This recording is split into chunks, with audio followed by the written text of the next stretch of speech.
এটা ধরা। না রে বন্ধু, কালকে তো রোজা, আমি সিগারেট আর খাইতাম না। রোজা দেখি তো আজকে জাকামু ভরপুর খাইলামু। একটা বছর পর রমজান পাইছি, এই রমজানে উচিলাই নিজের পরিবর্তন করতে হইব।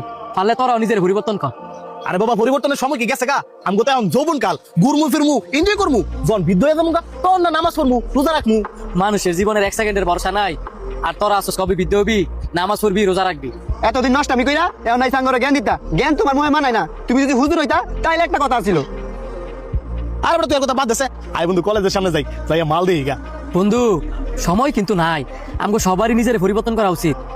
এই যে আমরা একটা রোজা পাইছি, এই রোজায় যদি আমরা নিজের পরিবর্তন করে ফেলি, এমন আছে রোজার উচিলা তো আল্লাহ করে মাফ করে দিতে পারে।